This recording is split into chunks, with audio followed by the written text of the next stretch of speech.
Parfois, il vous arrive d'entendre des hymnes, quelques-uns des beaux et magnifiques hymnes interprétés sur des CD, disques, audio, cassettes.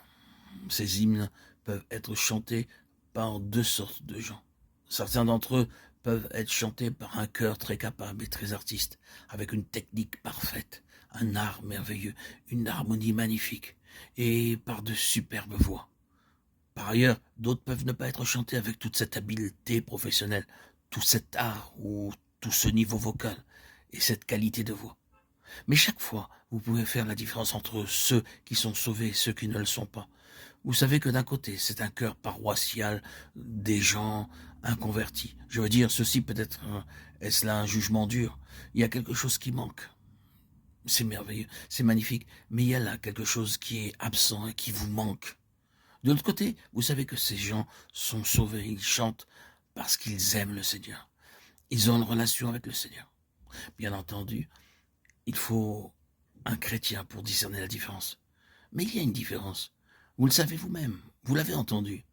C'est simplement le sel, ce quelque chose d'indéfinissable qui fait toute la différence entre ceux qui sont dans une relation vitale avec le Seigneur et ceux qui font la même chose sur cette relation. Ils ont tout le semblant, toute l'apparence, toute la grosseur du sel, oui, mais il y a quelque chose qui est absent. Le sel est sans saveur. Nous ne voulons pas simplement une technique, une doctrine correcte et juste, une pratique chrétienne convenable, des formes, des liturgies et tout le reste. Ce qui est nécessaire, que ces choses-ci soient présentes ou non, c'est qu'il y ait ce quelque chose de vital qui amène les gens à réaliser.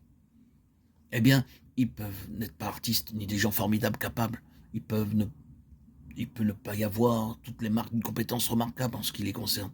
Mais vous rencontrez le Seigneur, vous enregistrez quelque chose d'indéfinissable qui répond à votre cœur. Et c'est là ce qui importe. Le rétablissement de ce témoignage-là a plus d'importance que toutes les paroles, la phraséologie, la forme, la technique. Il est tout à fait possible d'avoir une technique et des églises néo-testamentaires, une doctrine, une pratique chrétienne. Mais cependant, il manque ce quelque chose qui rend témoignage. Et c'est le témoignage qui doit être établi. Donc, nous voyons que le problème est celui de la vie. Or, en vue d'obtenir cela, Dieu doit souvent prendre des mesures très strictes. Il ne sera jamais satisfait par quelque chose de moindre à cet égard, peu importe ce qu'il peut y avoir d'autre. Il ne sera pas satisfait pas moins que cela, et donc il sera prêt à faire passer la chose par le feu, même à sembler abandonner pour un temps, si par aventure il peut rétablir ce qui a été perdu. Il est le Dieu de la résurrection. Peut-être le Seigneur est-il en train d'agir sur cette ligne-ci avec quelques-uns d'entre nous. Il y avait davantage de sel à un certain moment qu'il y en a maintenant. Il y avait plus de mordant dans notre témoignage qu'il y en a maintenant. Le Seigneur peut nous conduire à travers une voie difficile, ou peut-être n'a-t-il jamais eu ce mordant que désirait le Seigneur, et le Seigneur tente de nous enseigner qu'il est le Dieu de la résurrection, que nous sommes impuissants, inutiles, indignes, jusqu'à ce que Dieu lui-même agisse et que nous crions pour ce quelque chose-là, que lui seul peut accorder. Quoi qu'il en soit, c'est ce que le Seigneur veut. Et il agira avec nous en toutes circonstances, de cette façon ou d'une autre, avec ce but en vue. Ces façons d'agir auront pour objectif qu'à la fin, il y ait un témoignage à son triomphe absolu sur le pouvoir de la mort, ce que seul le Seigneur peut faire. Et si vous ressentez aujourd'hui que vous en êtes là, que seul le Seigneur peut accomplir cela, croyez-moi, vous vous trouvez dans une position remplie d'espoir.